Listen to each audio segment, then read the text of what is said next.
새 영원한 분이 아니라 한 영원한 분으로 한 본질과 구별된 새 위격의 하나님, 이 땅에는 속이는 자가 많습니다. 속이는 자만 많은 것이 아니라 속는 자도 많습니다. 그 중에는 다른 사람에게 속는 자도 있지만 스스로 자기를 속이는 자도 많습니다.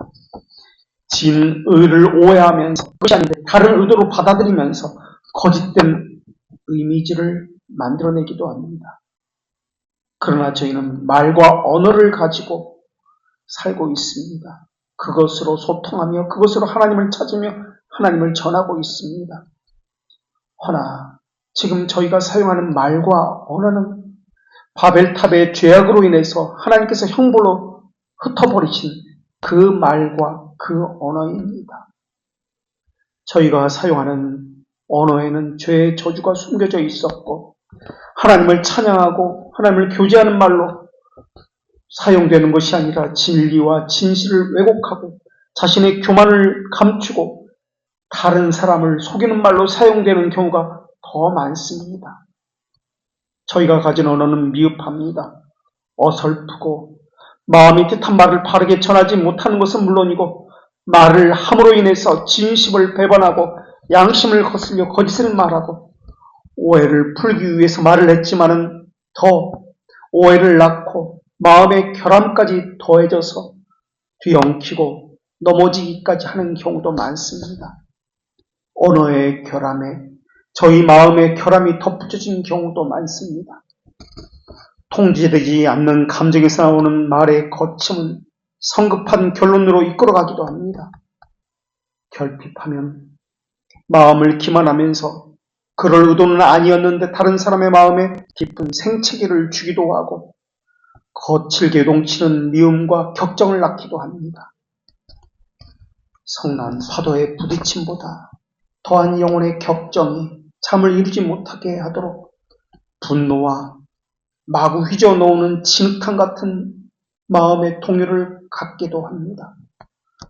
그때마다 저희 영혼은 죄로 타오르고 벌벌 떨면서 미움과 시기와 복수심과 원망함에 불타오릅니다.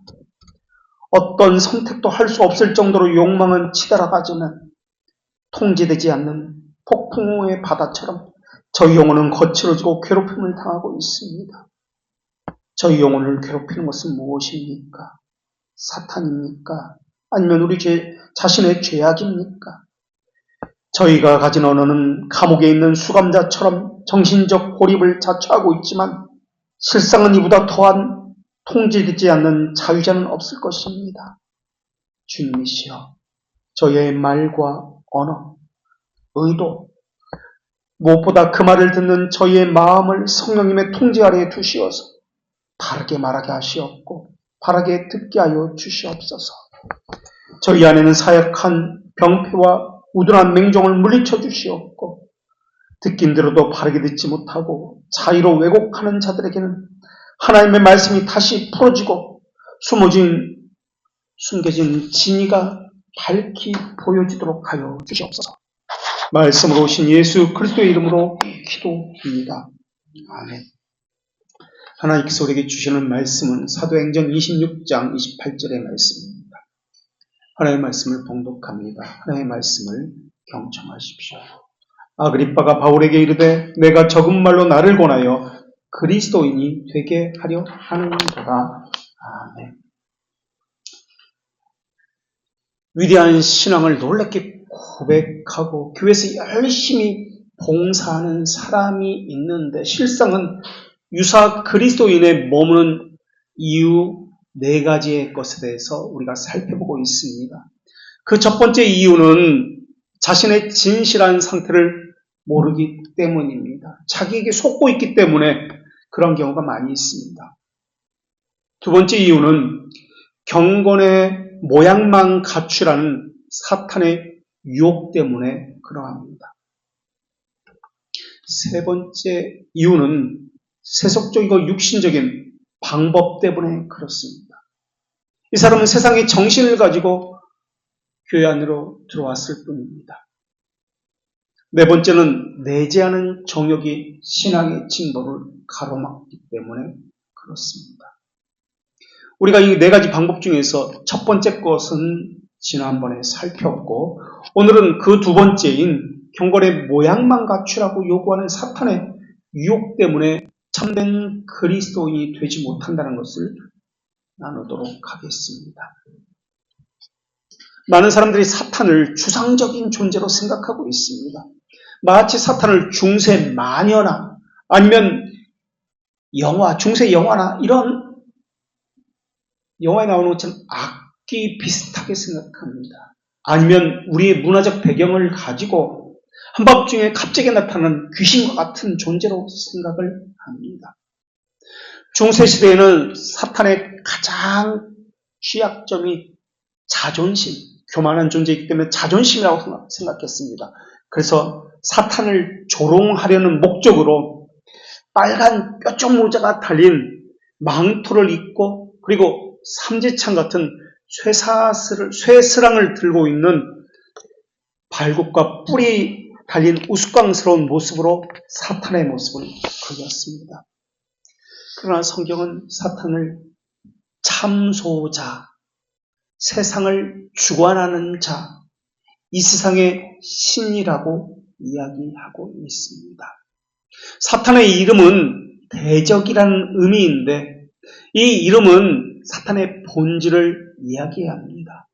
사탄은 대적을 하는데 모든 것에 대한 대적이 아니라 사탄이 노리는 주된 대적은 그리스도와 그분을 따르는 신자들입니다. 교회사를 보면은 사탄의 본성과 역할에 대한 두 번의 왜곡이 있었습니다. 첫 번째 왜곡은 사탄의 실제를 최소화하고 심지어 그 존재를 부인하는 일입니다. 그래서 먼저 말씀드렸듯이 사탄의 모습을 그렇게 우스꽝스럽게 쇠스랑을 들고 있는 이러한 모습으로 사탄을 무시하기 위한 시도로 그렇게 그렸습니다. 두 번째로 왜곡은 정반대의 모습인데 사탄이 가진 힘을 실제보다 부풀리는 일입니다.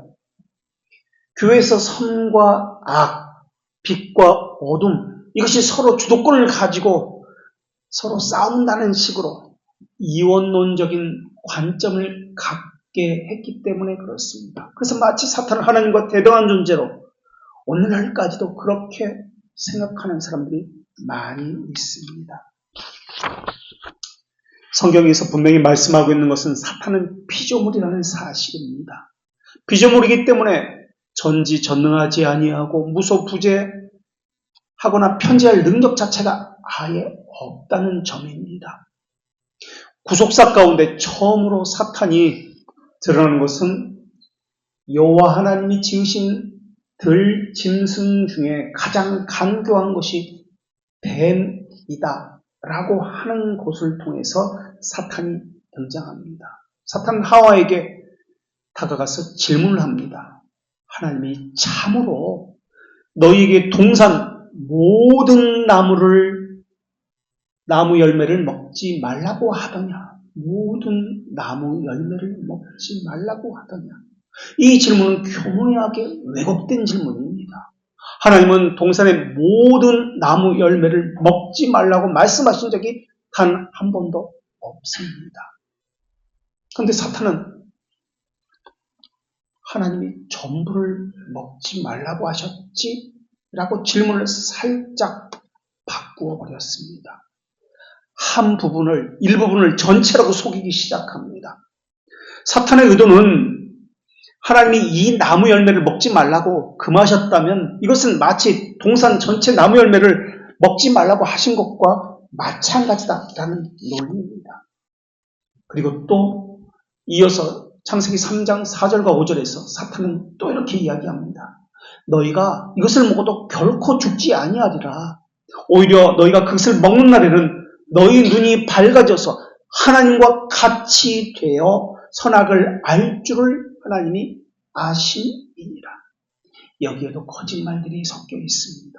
하나님이 분명히 죽는다고 말씀하셨는데 사탄은 하나님의 말씀을 왜곡해서 아니야 죽지 않아 라고 말합니다. 또 다른 거짓말은 이것을 먹으면 하나님 같이 된다라는 거짓말입니다. 그리고 하나님도 이것을 먹으면 너희들이 하나님처럼 된다라는 것을 알고 계셔라는 거짓말을 또 합니다. 사탄은 거짓의 아비라고 불립니다. 거짓의 본질은 하나님이 제안하신 굴레를 벗어나서 너희들 자유롭게 살아라는 속임입니다. 그래서 사탄은 하나님의 계명, 말씀, 율법을 거추장스러운 것, 억압하는 것, 너희를 속박하는 것, 무거운 것이라고 그렇게 속입니다. 거짓입니다. 그런데 우리는 죄를 범할 때마다 이러한 사탄의 거짓말을 따라가고 있습니다. 속을 때마다 하나님의 말씀보다 자신의 기쁨, 자신이 추구하는 어떤 욕망을 더 앞세웁니다. 사탄은 베드로에게도 나타났습니다. 사탄이 역사했을 때는 하나님을 부정하는 베드로에게서가 아니었습니다. 위대한 신앙 고백을 했던 주는 그리스도시요 하나님의 아들이시나이다 라는 위대한 신앙 고백을 했던 그 베드로에게 사탄이 나타났습니다. 그래서 우리는 넘어졌을 때도 주의를 해야 하지만은 하나님을 위해서 위대한 일을 한다라고 할 때는 더더욱 주의를 해야 합니다. 베드로전서 5장 8절에서 베드로는 그것을 알았기 때문에 근신하라, 깨어라. 너희 대적 마귀가 우는 사자같이 두루다니며 삼킬 자를 찾나니라고 마귀를 우는 사자라고 표현했습니다. 여기서 사탄이 아니라 마귀라고 표현하고 있는데 마귀는 사탄의 종입니다. 사탄이 부르는 종을 마귀라고 합니다. 그러니까 사탄은 우리 같은 평범한 사람을 상대하지 않습니다. 우리를 상대하는 것은 그 하수인인 마귀들이 하는 것입니다. 성경에서 사자라는 이 단어를 긍정적으로 표기한 경우는 유다 지파를 사자라고 한 경우입니다. 누구도 대적할 수 없는 힘을 가졌다, 왕을 상징하는 단어로서 사자라고 표현했고, 또 부정적으로 적용한 경우는 이 베드로 전서 5장 8절에서처럼 마귀에게 사용된 경우입니다. 절대로 대항할 수 없다, 강력한 힘을 가졌다라는 뜻에서 사자다. 그런데 그 사자를 우는 사자라고 표현했습니다. 사자가 운다는 것은 배고픔 때문에 울부짖고 으렁거리면서 하는 모습을 상기시킵니다. 시편 22편 13절에서는 이러한 것을 이렇게 표현했는데 내게 그 입을 벌림이 찢고 부르짖는 사자 같으니이다. 우는 사자라고 번역된 이 이미지는 배고픈 사자가 먹이를 움켜쥐고서 빨리 먹으려고 헛지고 자기 입으로 잡은 먹이를 찢어버리는 그런 이미지를 연상케 합니다. 마귀가 그러한 우는 사자처럼 찾아다니고 있습니다. 그런데 그 찾아다니는 대상은 이미 자기 손에 있는 사람들이 아니라 자기 손에서 빠져나가는 사람들도 물론 있지만 믿겠다고 하는 사람들, 믿는 사람들입니다. 자기 손에서 벗어나려고 하는 사람들, 그리고 자기 손에 없는 사람들입니다. 그들을 속임과 거짓으로 사로잡으려고 우는 사자처럼 눈에 불을 켜고 찾아다니고 있습니다. 그런데 우리가 여기서 사탄의 본성에 대해서 자주 간과하는 것이 하나 있는데 사탄은 변형을 잘한다는 점입니다. 변형이라는 것은 속은 그대로 놔두고 겉모습만 가지고 외형의 모습만 변한 것을 이야기합니다. 아담과 하와는 배불리 먹은 상태에서 사탄의 공격을 받았습니다. 예수님은 40일 동안 금식하여 배고픈 상태에서 사탄의 공격을 받았습니다. 마귀는 어렵고 고난 가운데 있는 사람, 최고의 행복 가운데 있는 사람 모두에게 나타나서 이렇게 이야기합니다. 하나님과 행복해 하기를 원해. 이것을 하면 더 행복해질 거야. 라고 이야기합니다. 하나님이 원하시는 것은 우리의 행복이 아니라 거룩입니다. 그렇다고 하나님께서 우리의 행복에 무관심한 것은 아닙니다. 이 거짓말의 또 다른 극단은 하나님은 너희들이 행복하든 말든 그런 것에는 관심이 없어라는 생각입니다. 사탄은 속이는 자입니다. 그래서 믿기는 드러내되 낚싯바늘은 숨깁니다. 죄는 덕으로 포장하고 진리는 거짓이라고 속이는 자들입니다. 사탄은 행복과 거룩을 분리시켜서 이야기합니다. 그래서 행복을 하나님의 계명에서 불순종과 분리된 것이라고 이야기합니다. 사탄은 죄의 심각성을 약화시키고 선은 축소합니다. 죄는 아무것도 아니야. 지금은 회개하지 않아도 회개할 기회가 아직도 많아. 하나님께서 그 기회조차 주실 때가 있을 거야. 그때 회개하면 돼. 라고 속이는 것이 사탄입니다. 사탄은 성경에 보면 광명의 천사라고 그렇게 말하고 있습니다. 광명의 천사라고 하는 것은 만약에 사탄이 사람의 모습으로 나타난다면 사악하고 인정사정 없는 흉악한 잔인한 살인마의 모습이 아니라 히틀러나 이런 모습으로 나타나는 것이 아니라 반대의 모습, 가장 사람들에게 존경받는 성자의 모습으로 나타난다는 것입니다. 진짜 의를 행하는 것이 아니라 위선적인 방법으로 그런 척만 하는 존재로서 나타난다는 것입니다.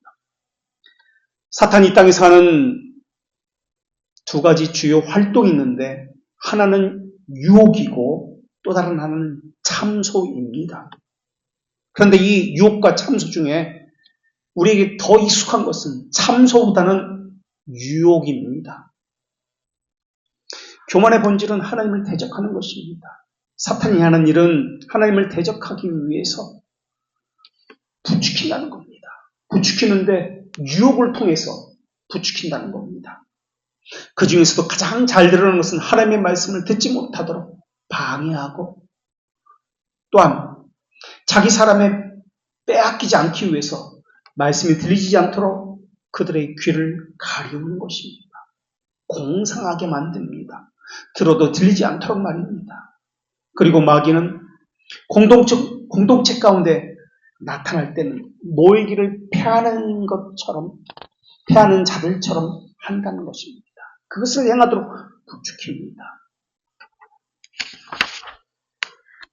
그 사람이 하나님을 부정하지 않는다면 사탄은 그 사람에게 경건의 모양만 갖추라고 설득을 합니다. 사탄은 사람들이 정욕에 빠져서 전적으로 천국을 무시하도록 유혹할 수 없다면 거의 천국에 갈 만큼만 하도록 유혹을 합니다. 존 버년의 천리역정에 보면 그러한 것들이 잘 나타나는데 크리스천이라는 사람이 죽음의 성인 장망성에서 빠져나와서 좁은 문, 십자가 언덕, 절망의 늪, 허영의 시장, 의심의 성, 죽음의 강을 차례대로 거쳐서 천성인 새 예루살렘에 도달합니다. 이때 크리스찬이라는 사람에게는 동행하는 친구들이 있었는데 그 중에 믿음이라는 사람은 허영의 시장에서 순교를 합니다. 소망과 함께 크리스찬은 천국문 앞까지 함께 여행을 하는데 이들과 함께 천국문 앞까지 여행했던 사람이 있었는데 그 사람의 이름은 무지라는 사람이었습니다. 무지라는 사람도 천국문 앞까지 갔습니다. 그러나 천국문에는 들어가지 못하고 거기서 지옥으로 떨어지게 됩니다. 무지는 주인공 크리스찬처럼 좁은 문을 통해서 순례를 시작하지 않은 사람입니다. 자기 고향이 교만이라는 고향이 도시의 사람입니다. 그 교만이라는 도시에서 샛길로 통해서 중간에 슬쩍 합류한 사람이 무지라는 사람입니다. 무지는 성경적 절차를 무시한 사람입니다. 회개와 믿음을 무시하고 자기 방식대로 길을 나선 사람이 무지입니다. 천국문 앞에서 문지기인 천사가 통행증을 무지에게 요구했습니다. 그러나 무지는 정당한 회개 방법을 거치지 않았기 때문에 이 증서가 없었습니다. 사탄은 나쁜 일을 해도 벌을 받지 않을 것이다 라고 속이고 있습니다. 느낌 가는 대로 사는 거지 뭐. 그게 사람 사는 방식이야. 하나님은 모든 것을 다 용서하셔. 사탄은 어떤 죄는 떠나는 데는 동의합니다. 그러나 대부분의 죄는 그냥 지금처럼 해도 돼 라고 이야기합니다. 작은 것은 내어주고 더 중요한 다른 죄는 가지고 있으라고 이야기합니다. 사탄은 어떤 신앙생활에 대해서는 조금 해도 돼 라고 이야기하지만 나머지는 하지 말라고, 무시해도 된다고 이야기합니다. 이 정도면 충분하다고, 다른 것을 하지 않아도 된다고 이야기합니다. 이를테면 주일은 빠지지 않고 나와도 돼. 그러나 교리 공부는 하지 않아도 돼. 헌금 생활을 하지만 기도나 묵상 생활은 하지 않아도 충분해 라고 이야기합니다. 사탄은 신앙생활 중에서 회심을 제외하고는 모든 것을 하도록 허락합니다. 위대한 신앙 고백을 하는 데까지도 양보합니다. 병을 고치고 귀신을 내어쫓는 은사를 주기도 합니다. 그러나 예수 그리스도를 의존하는 절대 의존의 마음을 갖지 않도록 합니다. 치료책을 질병으로 돌리고 구원의 방편을 잘못된 것이라고 이야기하고 죄인들의 비참한 이 죄악들을 숨기는 것, 이것이 사탄이 하는 일입니다. 사탄은 그리스도에게 진실로 응답하는 것을 제외하고는 종교적인 모든 것을 하도록 그렇게 동의합니다. 지옥에 가게 할 수만 있다면 모든 종교적인 일을 하도록 하는 것이 사탄입니다. 기도해. 그러나 기도해도 마음 없이 위선적으로만 기도하라고 이야기할 것입니다. 사탄은 우리에게도 그렇게 속삭일 것입니다. 나는 식사당번이야. 오늘 식사당번에서 내가 지금 그것을 하지 않으면 다른 사람은 밥을 늦게 먹게 될 거야. 우리가 잠깐 강복 후에 기도 시간조차 하지 않아도 된다고 이야기할 것입니다. 성경의 판단과 성경의 결정을 따르는 것이 아니라 사탄은 아담에게 한 것처럼 하나님을 빼고 네가 생각하는 그대로 해라고 이야기할 것입니다. 감정이나 묵상이 없는 말로 기도해도 그것이 기도라고 이야기할 것입니다. 그저 기도의 자리에 앉아있는 것, 그것을 기도라고 이야기할 것입니다. 사탄은 거짓말을 항상 먹음직도 하고 보암직도 하게 하는 거짓말이라서 누구라도 빠질 수 있을 만큼 매혹적이게 보이는 거짓말입니다. 나는 정통교회 다녀. 나는 교회 다녀. 나는 모태신앙이야. 성경 공부를 많이 해봤어. 자기에게서 구원의 증거를 찾습니다. 생각해 보십시오. 사탄이 아담과 하와를 유혹했던 곳은 어디였습니까? 에덴 동산, 완전한 곳. 하나님의 말씀이 있었던 완벽한 곳이었습니다. 거기에는 하나님의 임재가 있는 곳이었습니다. 사탄은 하나님의 말씀이 있는 곳에 더 강하게 역사합니다. 그래서 사탄이 가장 강하게 역사하는 곳은 세상에서가 아니라 교회입니다. 교회를 하나님의 말씀과 떼어놓기 위해서 가진 수단을 다 쏟습니다. 그들이 하는 거짓말에는 약간의 진리는 섞여 있을 수 있지만 총체적인 진리는 아닙니다. 부분적인 진리에 불과합니다. 사탄은 하나님을 거절하라고 말하지 않습니다. 하나님에게서 주먹을 들고 대적하라고 말하지 않습니다. 그냥 지금보다 조금 더 너 편하게, 조금 더 네가 높아지길 원해 라고 말할 뿐입니다. 행동과 행복과 즐거움을 혼동시켜서 거룩과 분리시키고 있습니다. 죄는 즐거움을 가져오지만 행복은 가져오지 못한다는 것을 망각하게 하고 합니다. 성경에 욥이라는 인물이 나옵니다. 온전하고 정직하고 하나님을 경외하고 악에서 떠난 자라고 했습니다. 이것은 완전한 인격의 표현입니다. 이러한 욥에게는 아들이 7이고 딸이 3이 있었습니다. 소유물은 낙타가 3,000마리고 양은 7,000마리가 있었습니다. 이렇게 보면 욥은 큰 농장 주인으로서 엄청난 부자였습니다. 그리고 욥과 그 아들들은 각기 자기 집이 있었습니다. 그리고 생일마다 그 아들들은 각기 자기 집의 모든 식구를 모여서 부모와 그 누이들을 불러 모아서 함께 잔치를 벌였다고 했습니다. 함께 모였기 때문에 훌륭한 가족이 아니라 그렇게 화목한 그 가정이 무엇보다 잔치가 끝나면 욥은 자녀들을 불러 모아서 몸과 마음을 깨끗하게 했고 아침에 일찍 일어나 자녀의 수대로 번제를 함께 드렸다는 점입니다. 혹시 이 자녀들이 생일 잔치를 하면서 마음으로 죄를 짓거나 먹고 마심을 통해서 하나님 앞에 죄를 지었을지도 모른다는 생각 때문에 드린 것입니다. 욥은 신앙적으로 항상 이렇게 완전하려고 했습니다. 욥은 성경에 나오는 훌륭한 아버지의 모범이었고 욥의 자녀들은 훌륭한 가정의 자녀들의 모범이었습니다. 그런데 사탄이 역사하여 욥을 무너뜨리고 해체하기 시작합니다. 사탄은 하나님께 욥이 까닭 없이 하나님을 섬기겠습니까? 라고 질문을 합니다. 욥은 위선자입니다. 라고 참소를 하기 시작합니다. 그가 믿음은 소유물 때문에 그렇습니다. 양식 때문에 그렇습니다. 라고 참소합니다. 참된 믿음이 무엇입니까? 무엇 때문에가 아니라 무엇이 없어도 변하지 않는 믿음을 참된 믿음이라고 하지 않습니까? 이것이 구원받는 믿음 아닙니까? 환경이 변했기 때문에, 상황이 이랬기 때문에 버리는 믿음이라면 이것은 참된 믿음이라 할 수 없습니다. 내 감정을 따라서 변할 수 있다고요. 내 생각 때문에, 내 상황 때문에 바뀌어지는 것이라고요. 그것은 애초부터 믿음이 아니었습니다. 욥의 이야기에서 우리가 사탄의 모습은 보게 되는데 사탄은 우리에게서 육체적인 질병을 줄 수도 재산의 상실을 줄 수도 인간관계를 파괴할 수도 있고 죽음, 가족을 잃게 할 수도 있는 온갖 불행을 가져다주는 존재로 그리고 있다는 사실입니다. 그런데 여기서 간과하지 말아야 하는 것은 그러한 능력과 하나님을 떼어놓으려고 하는 유혹을 경계해야 한다는 사실입니다. 사탄은 하나님의 허락 없이는 그러한 것을 우리에게서 단 하나도 할 수 없다는 사실입니다. 사탄은 하나님의 통치 아래서만 자기 일을 할 수 있을 뿐입니다.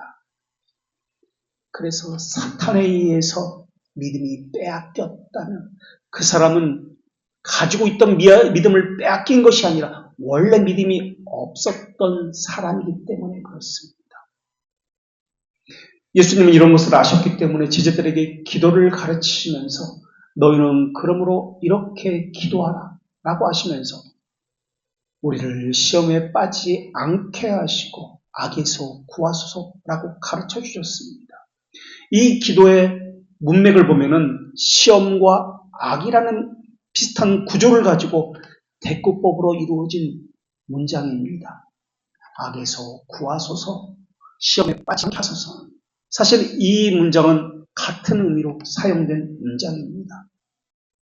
그런데 주기도문에서 왜 악에서 구하소서라고 악이라는 단어를, 추상적인 단어를 썼는지에 대해서는 설명하고 있지 않습니다. 주기도문에서 악이라는 이 단어는 헬라어는 포네로스라는 단어입니다. 포네로스. 다시 말하면 악한 자라는 뜻입니다. 포네로스는 사탄의, 그러니까 마귀의 호칭입니다. 예수님이 가르쳐주신 이 기도의 내용은 하나님께서 우리를 울타리로 둘러서 보호해 주십시오. 사탄의 공격을 받지 않도록 우리를 보호해 주십시오.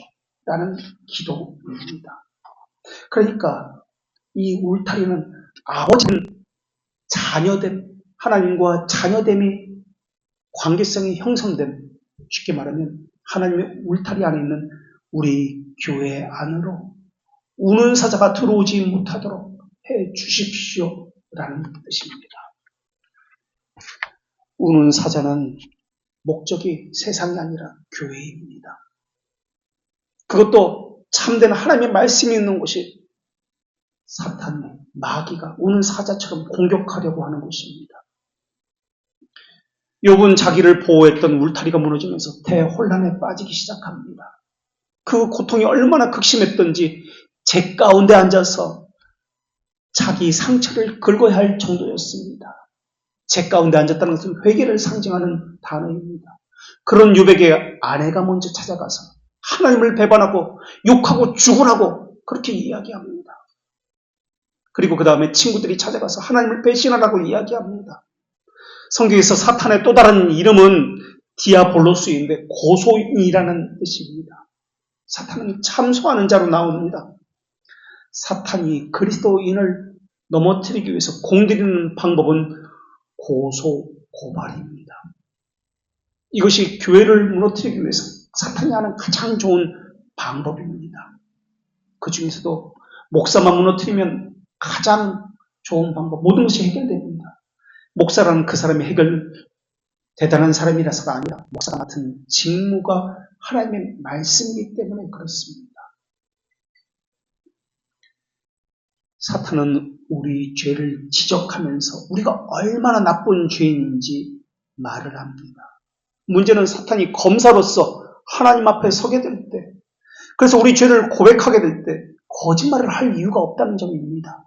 있는 사실만 이야기해도 고발장은 차고도 넘칩니다. 사탄은 우리 죄를 있는 그대로 다 지적하고 이야기합니다. 그런데 그들이 말하는 것은 거짓이 아닙니다. 그런데 중요한 하나는 빼고 말을 한다는 점입니다. 사탄은 믿음과 소망을 파괴하면서 고소한다는 점입니다. 우리에게 어려운 점은 우리를 죄를 깨닫게 하는 성령님의 역할과 우리의 죄를 고소하는 사탄의 역할을 분간해내는 일입니다. 성령님도 사탄도 둘 다 우리 죄를 지적합니다. 그건 죄야 라고 이야기합니다. 그래서 죄를 깨닫게 합니다. 그러나 이 둘의 차이가 있습니다. 성령님이 죄를 깨닫게 하고 죄를 고발하는 것은 죄에서 돌이키게 하기 위해서입니다. 무엇보다 교회를 세우기 위해서입니다. 우리를 바른 자리에 세우기 위해서입니다.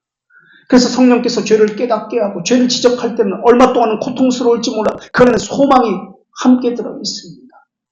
그러나 사탄이 우리를 고소할 때는, 죄를 깨닫게 할 때는 우리를 파괴하는 목적이기 때문에 분리가 일어나고 이간질이 일어나고 우리를 무기력하게 만들고 모든 소망을 포기하게 만듭니다. 절망 가운데서 그 모든 것을 그만두게 합니다. 그래서 그 일이 소망을 갖게 하는지 아니면 파괴하는지 보면 알 수 있습니다. 철로역정에서 크리스찬이라는 사람이, 그 사람이 가진 믿음이 가장 무너졌을 순간이 언제였냐면 의심의 성에 붙잡혀서 갇혀있을 때였습니다. 크리스찬이 길을 잘못 들었습니다. 그래서 의심의 성에 살고 있는 절망이라는 거인에게 붙잡혀서 지하 감옥에 갇히게 되었습니다. 절망이라는 거인은 크리스찬과 함께 붙잡혀온 동료 소망에게 너희들은 가망이 없어. 차라리 스스로 목숨을 끊어라고 매일같이 매질하고 정신적인 고통을 주었습니다. 이때 하나님이 나를 버리셨다라는 생각이, 의심이 들기 시작합니다. 왜 이거에 대해서 해결책을 주지 않지? 깊은 영혼의 고통이 있었습니다. 옆에 있던 소망은 우리가 아볼로온도 이기지 않았는가? 허영의 시장도 통과하지 않았는가? 끝까지 인내하자고, 기다리자고 친구인 크리스찬에게 말하기 시작합니다. 계속 고통받고 있던 크리스찬은 토요일 저녁부터 기도하기 시작합니다. 그러다가 주일날 새벽이 되어서 갑자기 그래, 내 안에 약속이라는 열쇠가 있었지 라는 사실을 깨닫게 됩니다. 하나님의 약속을 기억해내자 그 약속의 열쇠를 가지고 의심의 성문을 열 수 있게 되었습니다. 그래서 크리스찬이라는 사람과 소망은 의심의 성에서 탈출에 성공합니다. 그리고 자신이 원래 걷고 있던 그 좁은 길로 다시 돌아와서 그 길을 걷고자 합니다. 이때 다른 순례자들이 같은 실수를 범하지 않도록 이 길에는, 이 좁은 길에서 벗어나게 되면은 절망의 거인이 사는 의심의 성이 있습니다 라는 경고판을 거기에 세웁니다. 크리스찬에게 있었던 것처럼, 소망에 있었던 것처럼 신자의 품에도 하나님의 약속이 있습니다. 어떤 사람은 이것을 의심하고 어떤 사람은 이것을 부정합니다. 이것을 잘못된 것이라고도 이야기합니다. 그러나 이 언약의 말씀은 크리스천과 소망에게 의심의 성을 탈출할 수 있는 열쇠가 됐던 것처럼 절망과 의심을 무너뜨리는 유일한 열쇠입니다. 그 위에 절망이라는 거인은, 그리고 그의 아내가 불신이라는 이름을 가진 거인의 아내가 있었는데 이들은 죽음을 맞이하게 됩니다. 속이는 자를 이기는 유일한 길은 하나님의 말씀인 언약입니다. 언약은 변치 아니하며 모든 것의 위로입니다. 그 언약의 실체가 무엇입니까? 말씀으로 오신 예수 그리스도이지 않습니까? 말씀은 세 가지 것이 있다고 말씀드렸습니다. 여호와께서 말씀하시되 소리, 보챔이라는 라틴어입니다. 보챔, 소리, 여호와께서 가라사대 이르시되, 그리고 해석된 말씀, 베르브이라는 것입니다. 강설, 설교와 같은 베르브, 그리고 세르모넴, 예수 그리스도, 말씀으로 오신 예수 그리스도입니다. 우리가 소리를 내어 말씀을 해석하는 베르브는 그것이 궁극적으로 말하고자 하는 것은 예수 그리스도를, 세르모넴을 가르치고 있는 겁니다. 그래서 설교의 강설은 모든 것이 예수 그리스도를 향해 가게 되어 있습니다. 표와 표징된 것이 있습니다. 이것을 분명히 알아야 합니다. 우리가 보고 있는 것, 표입니다. 가시적 상징입니다. 그러나 그것이 중요한 것이 아닙니다. 그 안에 감추어진 진의 표징된 것, 바로 예수 그리스도가 중요합니다. 성경은 그분을 가리켜서 세상을 이기신 분이라고 말씀하고 있습니다.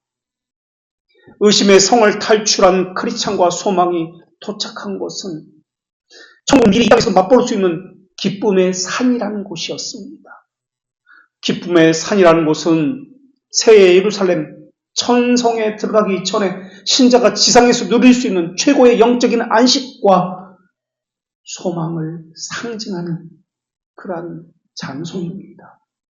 우리가 이 땅에서 최고의 안식, 기쁨, 하나님을 맛볼 수 있는 그곳이 바로 그 교회입니다. 마귀는 오늘도 수많은 그리스도인들에게 내 인생은 네 자신이 만들어가는 거야 라고 속이고 있습니다. 마귀는 믿음과 소망을 파괴하고 의무의 헛됨을 이야기하고 그런 증거, 그런 구원, 의무 없어도 구원받을 수 있다고 이야기합니다. 물론 그렇습니다. 그러나 사탄은 항상 그렇듯이 하나는 빼고 말을 합니다. 하나님의 자녀의 특징은 하나님의 말씀을 기뻐하고 순종한다는 데 있다는 것은 빼고 이야기합니다. 물론 순종하지 않아도 구원받을 수 있습니다. 그러나 하나님의 약속, 순종이라는 것들은 하나님께서 실행하신다는 증거로 주신 것들입니다. 하나님께서 실행하지 않으신다고 한다면 하나님께서 우리에게 이것을 행하라고 복을 명령하지 않았고 약속을 주시지 않았을 것입니다. 하나님의 뜻이 있는 곳에, 말씀이 있는 곳에, 명령이 있는 곳에, 말씀을 두신 곳에 함께 계십니다. 그것을 경험하는 사람은 하나님의 어떠하심을 깨닫게 되고 믿음을 더욱 견고하게 감화시킬 것입니다. 하나님이 돌보고 계신다면 하나님은 그들이 행하고자 하는 의무도 함께 돌보고 계신다는 것을 기억해야 합니다. 그런데 사탄은 중상모략하는 자입니다. 참소하는 자입니다. 비방하는 자입니다. 하나님과의 관계를 이간질하는 자이며 그것을 믿지 못하게 하는 자입니다. 하나님과 의존성을 없애버리는 것이 사탄의 속임입니다. 우리의 언약은 하나님의 신실하신 언약의 소망이 있는 것입니다. 우리의 손, 우리의 행하는 율법에 있는 것이 아닙니다. 마귀는 이것을 의심하게 하고 쓸데없는 소모전을 벌이게 합니다. 영적인 생명에 대해서 진지함으로 다가가는 것을 방해합니다. 그래서 마귀는 하나님이 아니라 하나님의 언약이 아니라 사람을 보라고 이야기합니다. 사람이 행한 죄, 결함을 찾으라고 이야기합니다. 그러나 성령님도 우리 죄를 지적하지만 그 동기는 마귀와 다르다고 말씀드렸습니다. 그래서 죄를 지적할 때 그 결과를 보면은 그것이 어디로부터 왔는지를 알 수 있습니다. 교회를 위해서 같은 열정을 내지만은 그 불이 거룩한 불인지 아닌지, 하늘에서 내려온 불인지 아닌지 그 열매를 통해서 알 수 있습니다. 회심 전에 바울은 교회를 사랑했고 교회에 열심을 냈던 사람입니다. 그러나 교회를 위해서, 하나님을 위해서 열정을 냈지만 그때의 열심은 흩어지게 하는 열정이었고 파괴하는 열정이었고 무너뜨리게 하는 열정이었습니다. 그러나 회심 후에 사도 바울의 열정은 교회를 세우는 열정, 하나로 모으는 열정이었습니다. 작은 것에 충성하지 못하는 자는 큰 것도 충성하지 못하는 법입니다. 마귀는 만몬과 세상 일에 관심을 갖기 위해서 하나님에게 주어야 할 마음을 분리시키고 분산시킵니다. 그래서 의무를 감당하지 못하게 합니다. 속이는 자는 어떤 한 의무는 무시하고 어떤 의무는 망가뜨리고 있습니다. 그러면서 그들은 다른 의무를 더 잘하게 하기 위해서라고 속입니다. 해야 할 때 하지 않고 다른 것을 하게 만듭니다. 그들은 무너뜨리고 파괴하는 것을 목적으로 합니다. 그래서 그들은 항상 부분적인 것, 일시적인 것을 가지고 전체라고 이야기합니다. 마귀는 시기에 맞지 않는 의무를 몰두하게 합니다. 그래서 반드시 그때 해야 하는 것에 대해서는 감당하지 못하고 무시하게 합니다. 마귀는 하나의 의무를 행하게 하지만 다른 의무는 무시하게 합니다. 방해합니다. 진리라는 이름으로 사랑과 평화, 질서라는 이름으로 방해합니다. 마귀는 의무를 무거운 의무로만 여기게 합니다. 그래서 그 의무를 말씀하신 하나님의 의도, 영혼을 위한 하나님의 유익으로 생각하지 못하게 합니다. 그건 율법이야, 강제야, 무거운 것이야 라고만 생각합니다. 그 의무가 말하고자 하는 복, 하나님의 의도, 언약에 대해서는 생각하지 않습니다. 하나님이 주신 의무가 가진 약속을 망가뜨리기 위해서 하나는 감추고 하나는 크게 부풀려 이야기합니다. 생각을 진리에서 벗어나게 하게 하는 것이 문제인지, 마음이 분주해지면서 여러 상황 때문에 마음을 빼앗기는 것이 문제인지, 그것이 우선순위, 무엇이 우선순위인지는 그때그때 다릅니다만은, 사탄은 사람들로 하여금 설교를 듣거나 기도하게 할 때 다른 생각을 하게 합니다. 잠을 자게 합니다. 내 생각과 다르게 하게 해서 거부하게 만듭니다. 반대하게 합니다. 그래서 하나님의 이름과 사역을 모욕하게 합니다. 그리고 마귀는 사람이 사람을 변화시킬 수 있다는 생각을 집어넣습니다. 내가 말을 해야지. 내가 말을 해서 변화시켜야지. 그래서 서로 간에 반목을 더욱 부채질합니다. 이때 사람에게는 내가 말을 했는데도 변하지 않았어? 미움이 생깁니다. 원망이 생깁니다. 이때 이 미움, 원망, 말을 했는데 왜 지켜지지 않지? 라고 할 때 이 죄는 상대방의 죄가 아니라 내 죄가 됩니다. 이런 일들은 특히 지체와 지체들 가운데도 일어나지만 목회자와 성도들 사이에 흔히 일어나는 일입니다. 상대방이 변하지 않는 상황 속에서도 내 마음을 지켜야 되는데 내가 내 스스로 미움을 불러일으켰습니다. 원망을 불러일으켰습니다. 절망을 불러일으켰습니다. 이러한 일들은 사람과 사람 사이에서 해결되는 게 아닙니다. 나와 하나님과의 개별적인 관계에서 풀어야 할 문제입니다. 그런데 그 마음이, 그 죄된 마음이 나 혼자에서 그치면 다행인데 그렇지 않습니다. 그 마음은 반드시 사탄의 모략에 의해서 공동체로 다른 사람에게까지 미혹하여 번져나가기 시작한다는 점입니다. 미움과 증오, 원망이 영적 지도자를 향해서 나타날 때 주의해야 할 것이 있습니다. 내 영적인 귀가 막힌다는 위험입니다. 또 나만 그러는 것이 아니라 공동체 전체로 퍼져나가는 엄청난 파급력이 있다는 것입니다. 그 사역자를 통해서 하나님의 말씀이 내 영혼에 들어오지 못한다는 것입니다. 결과적으로 사역자에 대한 미움은 내 영혼을 칼갈이 찢겨 버리는 죄악이 되며 영혼을 점점 멸망으로 이끌어간다는 것입니다. 더군다나 공동체로 번져간다면 사탄이 가장 기뻐하는 일일 것입니다. 사탄은 거짓교회에는 관심이 없습니다. 에덴 동산에서 사탄이 역사했던 것처럼 더 성경적인 교회, 더 참된 교회를 찾아서 더 진실하게 살려는 사람을 찾아서 그런 일을 벌인다는 것입니다. 그래서 마귀는 이 방법을 가장 많이 사용합니다. 이 방법보다 하나님의 나라를 쉽게 무너뜨리는 더 효과적인 방법이 없기 때문에 그렇습니다.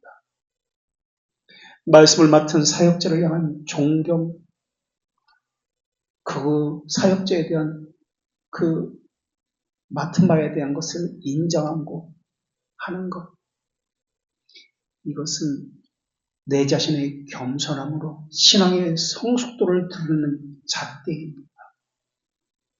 그 목사 때문이 아니라 하나님 때문에 그렇습니다.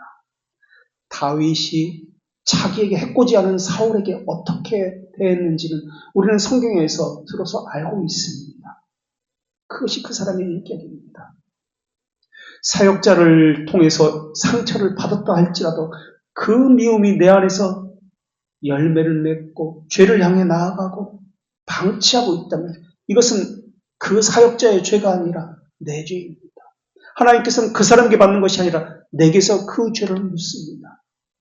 그 죄, 그 증오심은 그 사역자가 풀어주는 것이 아니라 본인이 하나님 앞에서 자기 죄에 대해서 개별적으로 풀어야 합니다. 왜 마음속에 미움을, 죄를 담아두고 있습니까? 사랑만 두어야 하는 것 아닙니까?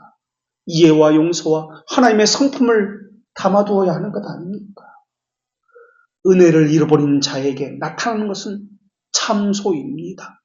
판단자가 됩니다. 이것이 마귀가 하는 일입니다. 마귀는 판단하려는 오만함을 가지고 있습니다. 판단에서 그치는 것이 아닙니다.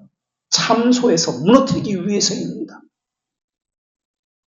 사람들은 내가 판단해서 지적해서 말해서 다른 사람을, 사역자를 고칠 수 있다고 생각합니다. 아닙니다. 그 자체가 교만입니다. 사람은 할 수 없습니다. 오직 하나님만이 변화시킬 수 있습니다. 하나님은 그 사람이 할 수 있다라고 생각하는 그것을 가장 역겨워하십니다. 그것이 교회에서라면 더더욱 그러하십니다. 사람의 어떠함에 매이지 말고 사람이 내게 어찌하리요? 라는 담대한 믿음을 가졌던 것이 다윗이었습니다. 그래서 더더욱 그런 상황이라면 하나님과의 관계에서 내가 어떤 관계를 맺고 있는지 자기 자신의 상태를 점검해야 합니다. 상대의 허물을 찾기보다 내 안에 미움을 회개하고 직분의 권위를 존중함으로써 자신의 신앙을 되찾는 것이 가장 시급한 문제입니다. 사탄의 시험은 계속해서 모순을 보게 할 것입니다. 모순이 아닌데도 모순을 보게 할 것이 있을 것입니다. 물론 모순인데도 모순을 보게 하는 것이 있을 수도 있습니다. 그러면서 동시에 나타나는 것은 사탄은 파괴의 목적이기 때문에 하나님의 뜻 떨어뜨리게 놓게 할 것입니다. 그래서 의무를 감당하지 못하게 할 것입니다. 의무는 우리에게 주어진 취미나 오락이 아닙니다. 하나님이 부여하신 소명입니다. 이것을 못하게 하고 하나님으로부터 멀어지게 합니다. 그래서 죄를 가지고 있는 사람이 가장 첫 번째 특징은 하나님의 말씀이 들리지 않는다는 점입니다. 사람에게는 숨길 수 있으나 하나님에게는 숨길 수 없다는 것을 기억하십시오. 여러 가지 열정을 가지고 있다고요. 교회를 위해서라고요. 하나님을 위해서 이 열정스러운 일들을 하고 있다고요. 유사 그리스도인의 머무는 일은 회심 전에 사도 바울도 그랬습니다. 그러나 그 사람은 단 한 번도 참된 그리스도인이 되어본 적이 없는 사람이었기 때문에 거짓 때문에 속고 있는 것입니다. 두 사이에서 머뭇거리지 마십시오. 여호와가 하나님이라면 여호와께 온전히 순종하고 여호와를 섬기십시오. 그것이 무엇이든지 하나님의 계명이라면 지성과 뜻을 다해서 이것을 순종하고 지키기를 힘쓰십시오. 그러나 마귀가 더 나은 주인이라면 마귀를 따르십시오. 파괴하고 참소하고 이간질하고 분리하고 무너뜨리는 일을 하면 됩니다. 기도하겠습니다. 혼합한 것도 아니요 그 본질을 나눈 것도 아니신 구별된 세위격이며 동질이며 동일 본질이신 하나님, 행위는 마음과 짝을 같이 합니다. 하나님께 연락되든지 아니면 둘 다 연락되지 않든지 그럴 것입니다. 그런데 저희는 행위 또는 마음만 가지고 그 둘 중에 하나를 하나님께서 받으신다고, 그것만을 받으신다고 이야기합니다.